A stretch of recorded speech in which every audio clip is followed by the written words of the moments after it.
Is there a house in Michigan that is haunted because of the work of a serial killer? And then we take a trip on a UFO with a young boy, Roger S. He woke up one night to find aliens standing around his bed, and he stumbled into one of the greatest conspiracies today on Dead Rabbit Radio.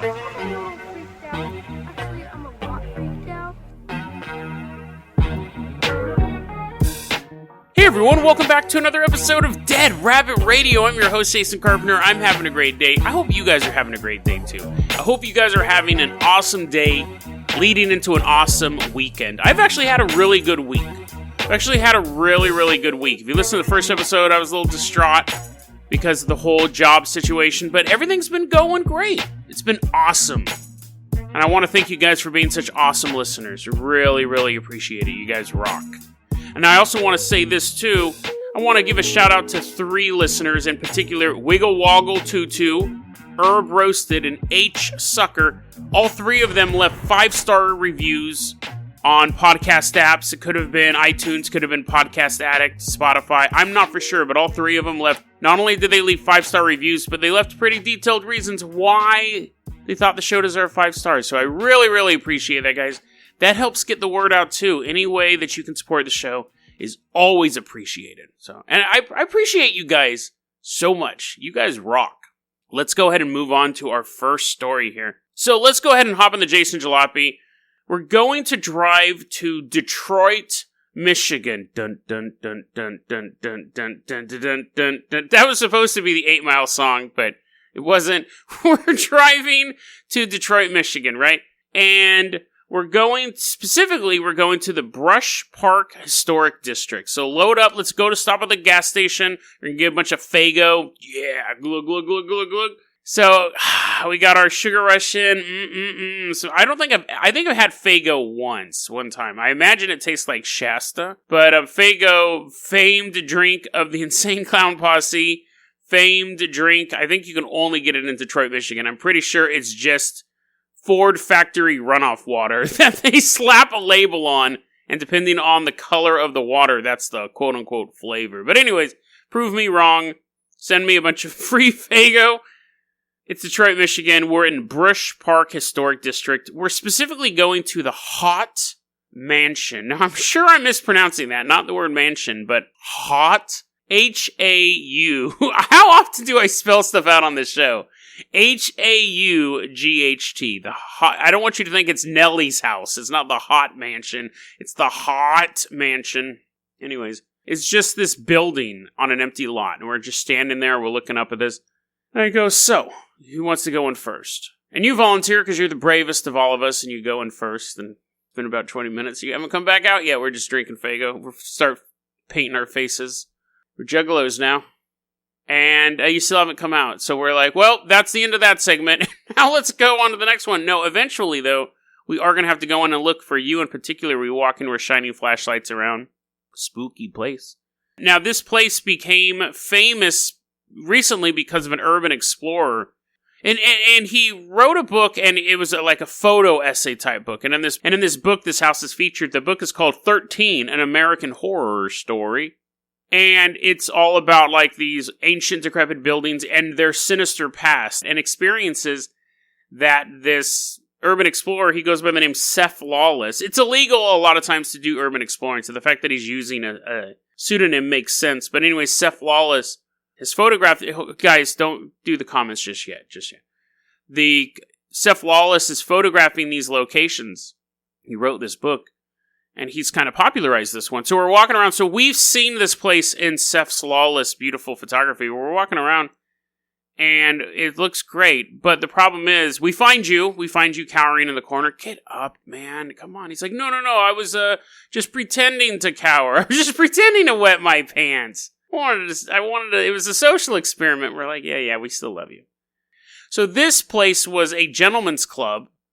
It was a whorehouse, basically, back in the 1920s, would probably be a better way to put it. It was a little bit higher than a whorehouse because it was for the wealthy and the elite. So you wouldn't just go down there, and it wasn't just like Betty, who was the girl there. It was like Esmeralda, it's still Betty. She changed her name, put some more makeup. But that was this place. What happened was in 1941, this is according to the Courier-Mail, it's a newspaper, obviously, 1941, the place was shut down because there was more, people kind of turned a blind eye to it, because one, it serviced the elite, serviced in more than one way, the elite of the city, and two, people were kind of like, oh, it's the roaring 20s, and then the roaring 30s, but by the 40s, people go, let's shut it down. All this new anti-prostitution laws got passed. Law enforcement really put an elbow on the place that got shut down. So it was just an empty building sitting there of a glorious past where you could go and pay money and have sex with beautiful women. Now it was just a place where bums showed up to have sex with each other. In the 1960s, though, a phone call is made to the police. Hey, guys, I was just down here being a bum, being a homeless person, and there's something down here. It smells really, really bad. Apparently, Rick Sanchez was a homeless person in Detroit, Michigan. The cops go down there, and as they're getting close to the place, they can smell it. Uh-oh. So they walk in, they're walking around, get their flashlights ready. You smell that? Yeah, I smelled it out there. I mean, why are you even asking me that, bro? Of course I smelt it. They go down, and they follow the smell, like straight up Fruit Loop in it, down to the basement, and there's just bodies everywhere. Like, do quick cut flashes of all these individual bodies. Straight CSI style. And then we're going to do a cut to police scene tape. I wonder when police scene tape was invented. I don't think they had it in 1941. Oh, wait, when does this happen? This happened in the 1960s, so I don't think they had it in the 1960s. Because you would need... I wonder how they used old-timey police tape. The papyrus, did they use that back in Egyptian days? They're like, okay, guys, cordon off this area. I guess originally you probably just used string. But I wonder if it said police on it. Anyways, they cordon off the area somehow. They just have a cop standing every few inches, cordon off the area, bring in homicide investigators. Ton of bodies down there. Now, to this day, we don't know exactly how many bodies were in this basement. It was enough to make the place stink from outside the building. But each of the bodies had what seemed to be a perfect circle carved in the torso. So some people have thought that this is some sort of cult. Maybe the elite came back to continue to use the building. Now that they couldn't, bang people there, they're just going to use it for other elite activities. Human sacrifices. Some people believe it was a serial killer who that was his place to dump the bodies, and it wasn't until they just got... The homeless people just were living there and just like, what are you going to do? Like, there's 2 or 3 bodies in the basement, but I've lived in a worse place. And again, it's Detroit, Michigan, so 2 or 3 bodies in your basement, you're like, yeah, it's normal. But by the time the human bodies started to stack up, and the homeless people, I mean, imagine waking up to that smell. So some people think it's a cult. Some people think it's a serial killer. Now, what's funny is there is an other urban explorer who goes by the name Nailhead, and he's actually nailed this one on the head. He's actually figured out this thing. Seph Lawless made it up. It never happened. Now this, like I said, this was featured in his book, 13, An American Horror Story. And this house and 12 other locations were published all over the internet. Look at the spooky photos and read about these terrifying backstories of these locations. And I found out about this on an Italian website called ilparanormale.com. And they said this is the true story about this mansion that has all these bodies in it that's haunted today. And here's a photograph of it. And I go, oh, that's interesting. And then I start researching it. And I'm finding these other things. 13 ghost locations that are super spooky. Courier-Mail did actually run an article on it. Headline, 13 real-life haunted houses and the horror stories that go with them. Nailhead, this other urban explorer, followed this story up. Whole story's made up. Seph Lawless is an urban explorer. He exists. He does take these photographs, but he made up the backstory to sell the book. Nailhead was just using the photograph and having a rough idea. It's Detroit, Michigan. Seeing where the photograph was at, seeing where these photographs were at, was able to locate the building in real life. It was a border house. And this Nailhead goes through all of these public documents. He's like, I'm really going to disprove this one. This is absolutely ridiculous because I know for a fact that he's making this stuff up. He begins going through public records, and he goes, listen, I'll be honest with you guys, it was a border house. People died there, but people tend to die at home. And he begins listing all of the elderly people who've died there. They weren't rotting so bad that the hobos were leaving. There were no hobos. It did become a derelict building, but as of 2016, they're rebuilding it. The people who bought the property are like, guys, no, it's not haunted. That story's totally made up. Seph Lawless, early on, before this gets out that he's caught doing this, has this quote. He calls his work creative nonfiction. So he's saying it's true, but it's creative. Here's a quote from him. It's taking real-life stories and making them appear to be fiction. The goal is to make the reader become so enthralled by the details and the fantasy that they forget the story is real, unquote. Now, Huffington Post did a here's 13 spooky things. And think about it, it's a puff piece. It really is here's 13 photographs. They are beautiful photographs, but here's 13 photographs that'll make your skin crawl. Ooh, probably came out around Halloween. Maybe sometime it came out around the release of his book, but if he was smart, he would release the book around Halloween. A puff piece article. 18 things you can do with Cheez-Its. Stuff like that. They issued a retraction on this puff piece. People aren't going to write in and say, you can't do those 18 things with the Cheez-Its. They just let the article stand. It's garbage article for clicks, to get money, whatever. They issued a retraction. They said, listen, a lot of our readers have reached out to us to let us know that this is fake. However, we're going to leave the article up for historical purposes. And I think, one, they did put the retraction at the very top of the articles. Like, bam. As art, the photos are beautiful. Now, the backstory is totally made up. We know for a fact that the Haught mansion one is fake. But we do know that the Haught mansion is fake. That story's totally made up. And it's most likely the other ones are as well, especially since Huffington Post was like, hey, so many of our readers have written in, and that was the end of that. So, it's really disingenuous because part of being in the paranormal community is trust, right? Like, that's part of it, is that when we read these sources, we trust that they're accurate, but this guy is just manufacturing this stuff wholesale. And it really goes to show that a lot of it probably is as well. This guy just happened to get caught. So Nailhead, thanks for exposing that. I mean, and as an urban explorer and as a photographer, Seph Lawless I'm sure he's pretty good at what he does, but as a author of creative nonfiction, he's just muddying the waters for everyone else. And let's go ahead and move on. Let's use it as a transition for our next story. Because our next story, while not knowably false, it's recently come to light. The only reference I can find to this was back from November of 2019, so super recent story. It's fascinating, but it'll be interesting to find out if we get any additional information regarding this. But let's go ahead. We'll hop back in the Jason Jalopy. We've gotten you a brand new pair of clothes. You're like, thanks, Jason. I bought you some straight up Dickies pants. We're wiping off our Juggalo face paint. Buying one more 2-liter of Faygo for each of us. I get the orange flavor. And we're driving off, bumping some ICP to Orlando, Florida. Now, most of this information I'm getting is from, because I want to give credit to this guy who wrote this awesome article. His name is Marcus Loth. I just really can't pronounce names. Marcus Loth, he writes for UFOinsight.com. I've got a ton of stuff from him. They seem to be a pretty reputable website. But again, this story, because we're only just hearing about it, and it took place so long ago, it does raise a little red flags. But I find it very, very fascinating. So we're going to take off our skeptic hat for a bit. We're going to take our baseball cap and turn it backwards. Even though we've left Detroit, we still got Detroit inside our hearts. And we get to Orlando, Florida. It's April 29th, 1989.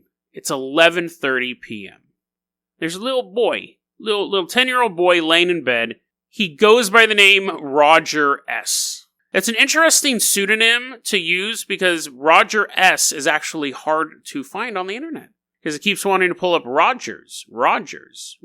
So, a detail to make it more difficult to verify the story, or just a pseudonym that accidentally makes it difficult to track stuff down? Who knows? But Roger S. 10 years old, little boy. He's sleeping. wakes up in the dark of his room. But he's not alone. Not alone. Standing around him in the darkness, he sees 4 aliens. And by all description, they fit the classical gray pattern. Little arms, tiny little bodies, short, about 4.5 feet. But he describes their head as being heart-shaped. So it's not the typical giant oval, but basically like a heart. So right there, that's kind of an interesting detail, something that kind of sets it apart from other alien stories. But everything else, no nose, slit mouth, big eyes, but the head had a lump and then a little valley and then another lump. It wasn't the straight old big old egghead of the gray aliens. They're standing around him. And their mouths, actually, this was another detail. They wore slits, but they were gold mouths. So the pale skin, gold mouths. So were they doing makeup before they were like, oh, we gotta get ready for this abduction. We're gonna look so beautiful. Sally, don't!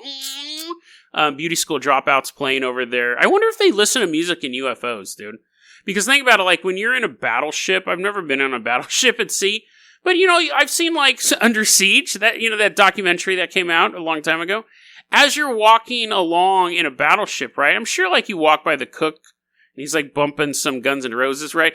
Please correct me if I'm wrong. Again, I've never been on a battleship. But you think, like, if for an interstellar journey, or if you're just time traveling or whatever, coming from other dimensions, however UFOs get here, you think they listen to music? I actually have a theory that aliens don't have music. They don't listen to music. They don't know what music is. I think music may be a completely human thing. If you look at all the alien encounters ever, there's very rarely is there any mention of art or drawing or anything like that, or music. So, that's kind of creepy to think you can have an entire race, no music. None. Because music's such a part of the human experience, just to the point where we've created entire industries that you can press a button and listen to any music you want at any time. It's like water for humans. It's available everywhere. So imagine a species that's not important to is very weird. But anyway, so while we're considering those implications, this 10-year-old boy is getting abducted. We're standing in the bedroom. I'm like, but no, I mean, have you ever heard of an alien hitting the bongos? The kid's like, help me, help me! These aliens, they throw him on a hover bed. And it starts to kind of hover out of his house. Now, I don't know how the layout of his house is. I don't know if it's like hovering down the stairs and then going through the foyer. But eventually, he's in this hover bed. And he can't move. Because what's the point of having a hoverbed if you can just kind of get up and hop off of it? And the hoverbed's leaving his house and he sees a saucer in his backyard. He blacks out. He's inside the ship now and these aliens are standing around him. And he can talk to him telepathically. The aliens are doing that and he's able to talk back and forth.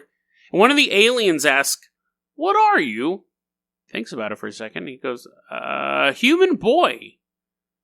Pretty basic way you would explain it. You wouldn't say that to another human, but when you're talking to an alien, that would be how you would describe yourself. Aliens are bringing him on this craft, and then he's on this hoverbed, and he sees a row of panels. All these different visual images that are going to be feeding him information here. And on one of them, he sees his friend Nancy. Assumedly, she's asleep as well at her house. But in one of these panels, he sees her in the hospital. And so he asks, where's my friend Nancy? Why is she in the hospital? And the aliens are just kind of going about their business, but they're communicating with him, and they go, she's on another ship. She's on another ship right now. And then we have this interesting quote, "She will not be reborn, because she has been born too many times." Long alien fingers just hitting buttons on a control panel. 10-year-old boy's just sitting there in this UFO, trying to digest everything. One, he's been abducted by aliens. That's kind of bizarre. Two, his friend who should be sleeping in her house is in a hospital somewhere. And now he's been hit with this idea that not only is there reincarnation, but there's a limit to it. And aliens have some hand or knowledge in reincarnation. The alien ship is flying around in the cosmos at this point. And the aliens take him on a tour of the ship. He's walking through, and he's kind of doing this whole, like, walking through, looking indoors and stuff like that. He walks past the room. These aliens are leading him past the room. He sees what he describes as a 30-year-old man just kind of sitting on a table looking at Roger. And aliens kind of looking, doing steady in the 30-year-old man. He moves to the next room. He goes to this one room. the aliens take off his pajamas and they give him a red suit that Roger puts on. And he says, when I put it on, it clung to his skin. So it didn't matter what size he wore. It was the perfect size for him. And he said it was red and it had what appeared to be hieroglyphics. Now he's walking around in his cool jumpsuit. That's an interesting detail, too, because a lot of times when aliens wear clothes, they always talk about how form-fitting it is. Very rarely have we come across alien stories where they're wearing baggy clothes. He gets taken to another room. There's another panel there, and he's showing this specifically. On this panel is him sleeping in bed. What? Just like pre-recorded? Like, did you guys plan this? What is going on? And he's watching himself sleep in bed, and he sees his dad actually open the bedroom door and go in and kind of check on him, and then go back to sleep. And that's when it dawns on Roger. This is happening now. He's watching video footage of right now. So now he's like, well, where am I? Like, am I having an out-of-body experience? Which is something that a child wouldn't be able to process, really. I don't think anyone would be able to process any of this information, but am I still there and I'm having an out-of-body experience?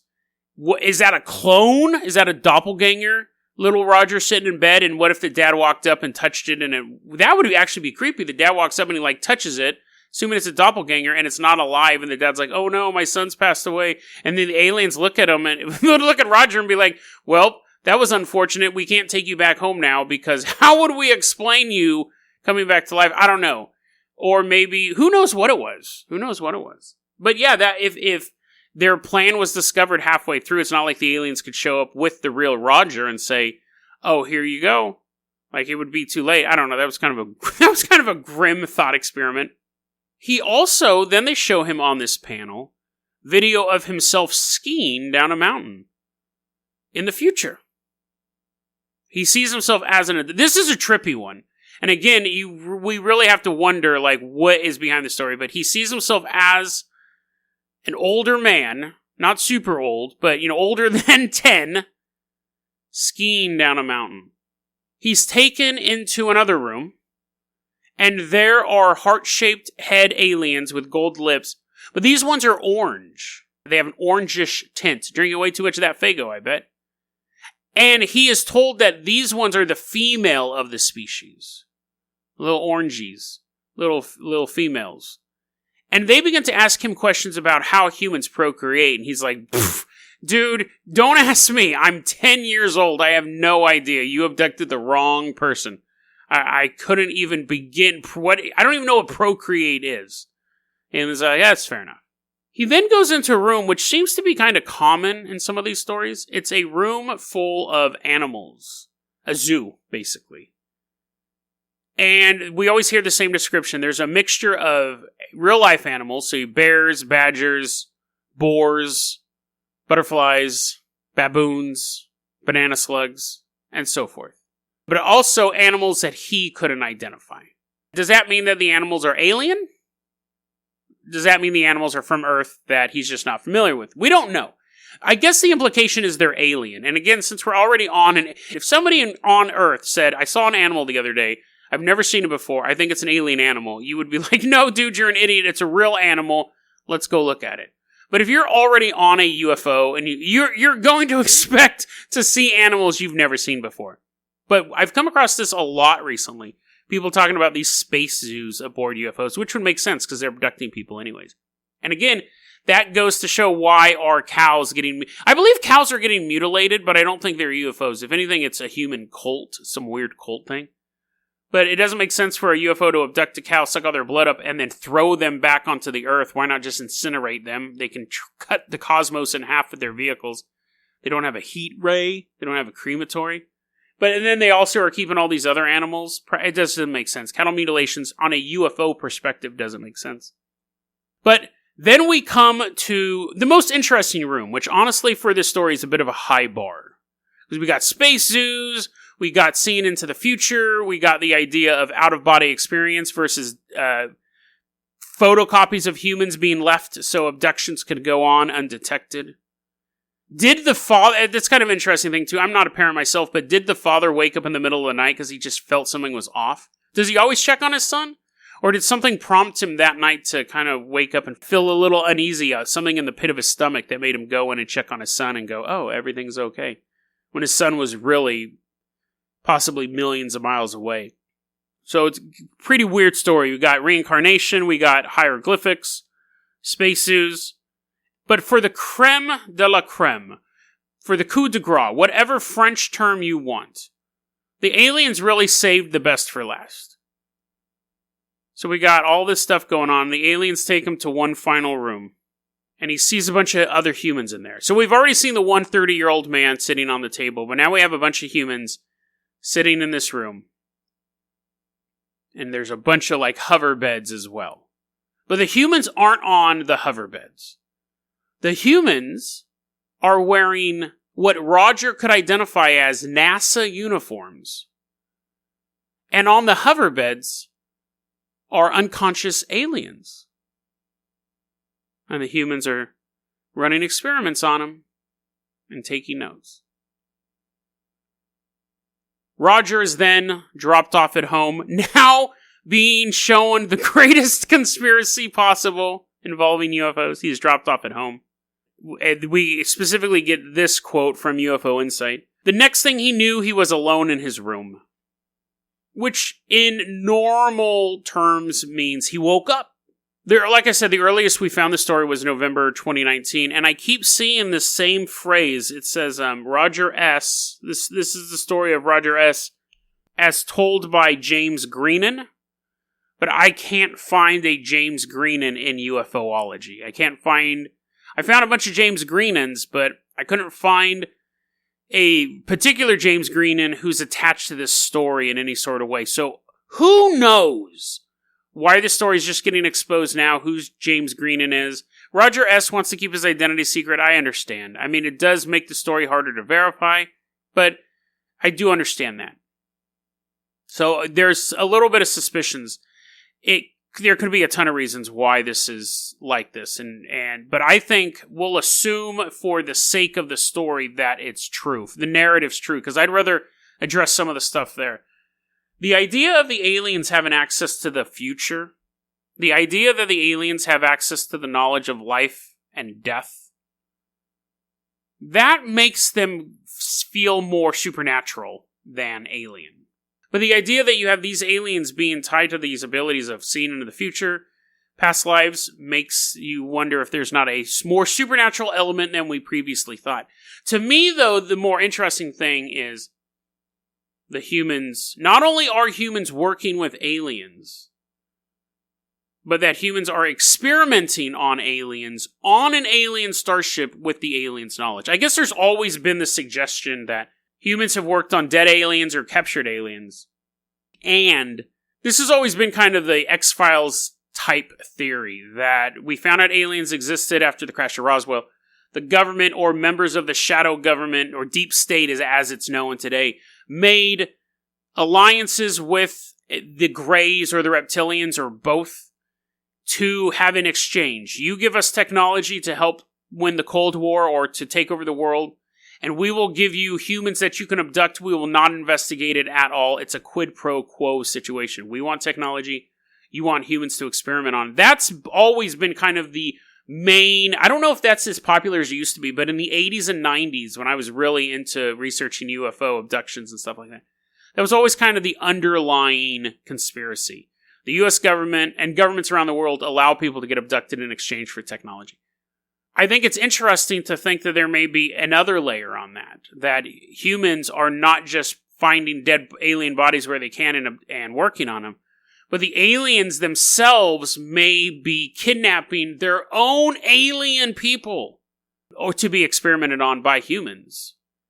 Does that make sense? Is it possible that there's an alien planet where there was some young, heart-shaped, alien-headed kid playing Bluckark, and then he does his homework, does his space work, lives his life, says goodbye to his friend, Bluckark, and eats his noodles, because they have that everywhere, and then goes to bed, and then he wakes up, And there's 4 6-foot-tall humans standing around his bed in uniforms with a weird emblem on it.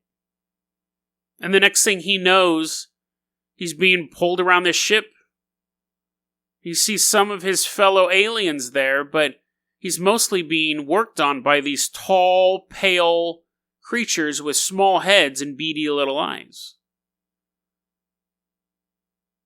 I find that idea fascinating. That they may not just be abducting us, we may be abducting them. And both are working together for whatever means, whatever the end result is, both are working together. And we're just the experiments. We're all just the pawns in this game of the powerful of the alien planet and the powerful of Earth. And if that's true, it's kind of interesting. It's kind of an interesting thing because maybe it's not us versus the elite and their alien allies. Maybe it's us and a planet full of alien us's, workers and dreamers and lovers, just of a different species from a different planet that are also being preyed upon by their corrupt government, who made a deal with another corrupt government thousands of light years away.